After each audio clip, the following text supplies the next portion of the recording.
Could it be that justice is indeed not dead here in the United States?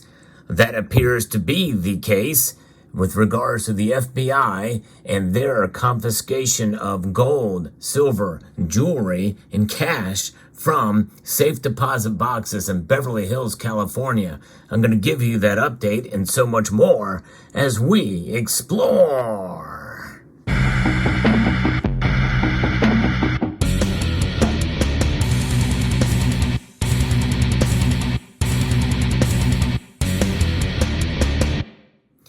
Now, this is a follow-up to a case that I have been following and reporting on this channel since 2021. Thankfully, a member of this community sent me the latest news here, breaking news headline coming out of California about this case from an article from Ken Silva. And this member of the community is Goldfinger, who shared this with me, and I appreciate those of you who do send me some pieces. Sometimes I can't get to them all, but I try to get to many of them. But this is a big deal for sure, because justice finally has prevailed, and from a very surprising court of appeals, the Ninth Circuit, a very liberal, pro-government, it seems, court there in the United States. The Ninth Circuit has been historically known to be a very liberal court, so to speak. And but nonetheless, they have ruled in the favor of the holders of these safe deposit boxes. Now, in my previous story, we talked about how these were essentially confiscated from innocent people without any due process at all. I'm going to get into it. The Ninth Circuit Court of Appeals ruled that the FBI acted unlawfully in March of 2021 when it raided hundreds of renters' safe deposit boxes in Beverly Hills, conducted criminal searches of them all, and attempted to permanently keep everything in the boxes worth more than $5,000, all without charging any box renter with a crime. The Ninth Circuit's decision that just came down stems from an investigation the FBI opened into U.S. Private Vaults, or USPV, a company that, unlike typical banks, provided safe deposit boxes to customers without requiring identification. The FBI had been investigating individual USPV customers, but determined that the real problem was USPV, which they believe served as a money laundering facilitator. Accordingly, the FBI raided the entire USPV vault in 2021. So even though the warrant authorizing the raid only permitted the FBI to open boxes to identify their owners and safeguard the contents, agents rummaged through the hundreds of boxes, ran currency they found in front of drug-sniffing dogs, and made copies of people's most personal records, according to the Institute for Justice, which filed a lawsuit on behalf of multiple non-criminal USPV customers.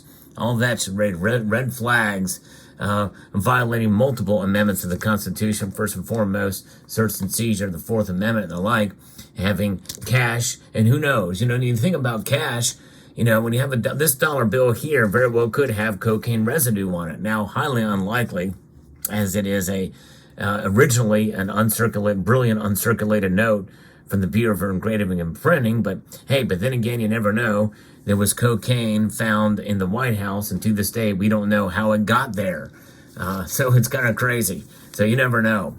But nonetheless, the Justice Department, with this lawsuit that's been filed on behalf of these multiple non-criminal USPV customers, the Justice Department also filed a massive administrative forfeiture claim to take more than $100 million in cash and other valuables, again, without charging any individual with a crime, the IJ added. Among the FBI victims were Paul and Jennifer Snitko, who used their USPV box to store legal documents, watches with sentimental value, hard drive backups, coins, and gold jewelry. The Snitkos used USPV because there was a waiting list to obtain a safe deposit box at their local bank.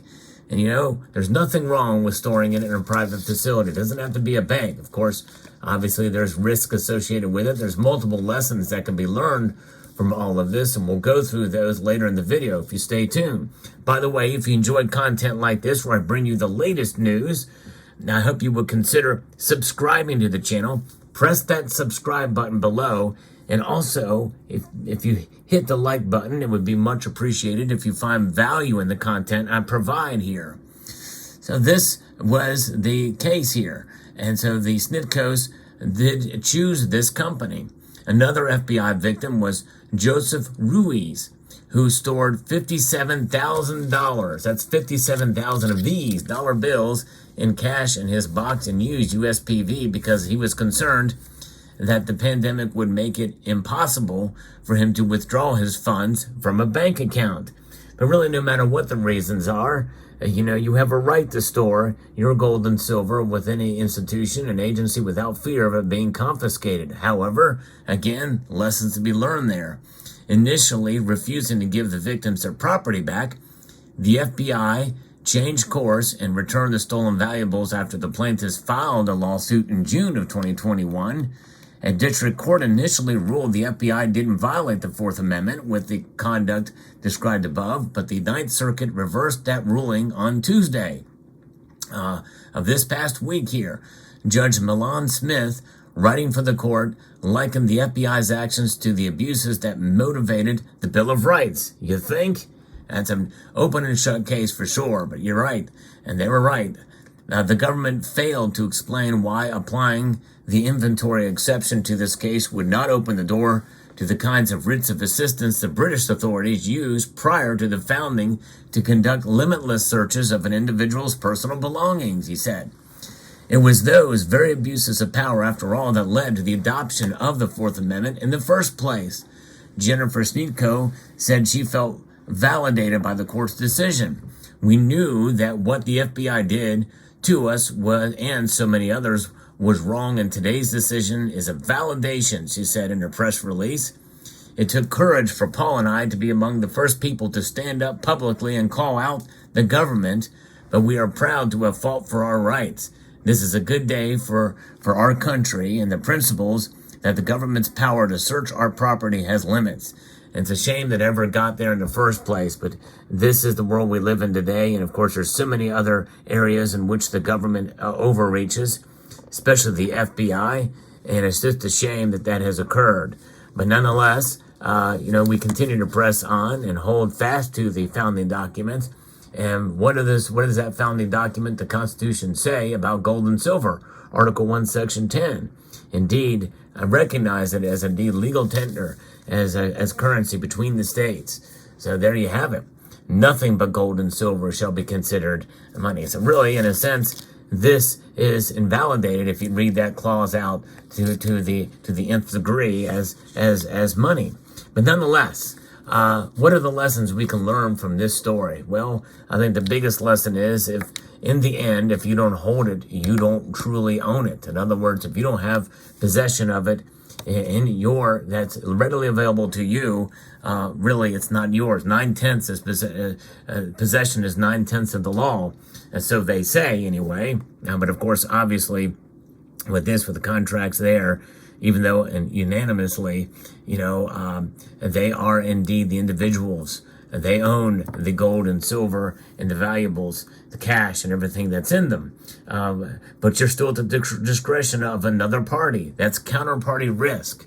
Notwithstanding, you taking possession of your gold and silver implies single party risk. And that is something that's not talked about a whole lot, but I have to discuss it on this channel for sure. You must protect yourself and your valuables. And so that is something that is very important. I know from firsthand experience, and which is why I've got multiple levels of security, including from where I literally don't store a lot of this in where I'm located. I think having off-site storage in a party you can trust, whether it be family, friend, individuals that you come to know, I think that's quite valuable if you have that luxury to be able to do that. If not, you must be diligent with your security. That is so important. And in this case, presumably a secure vault. Well, these people probably did not thought that the last entity that would come after their gold, silver, cash, and collectibles would be the government itself. But indeed, that's exactly what happened. They came and they saw and they conquered for a time. But now these items are returned back to them, thank goodness. Valuable lessons to be learned. Gold and silver, indeed, and all of your precious valuables should be guarded and should be secure.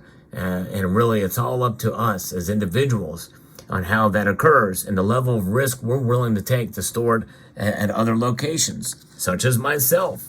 The thing is there are unique situations. There are places and ways, if you have the luxury to do so, to keep it inconspicuous and keep it safe. So there you have it, a fascinating story. It's part of what I like to do on this channel is to be able to provide the latest news regarding precious metals. And this is what I do, as well as talk about the fundamentals of gold and silver. And so if you enjoy this content, I do post videos on a daily basis. I also post a lot of content, so likely you've missed some of the videos I'm going to post at the end of this video, so I hope you will check out those as well. And I want to extend a multitude of gratitude to each and every one of you for taking the time to watch, and to encourage you to please rate, share, comment, and subscribe.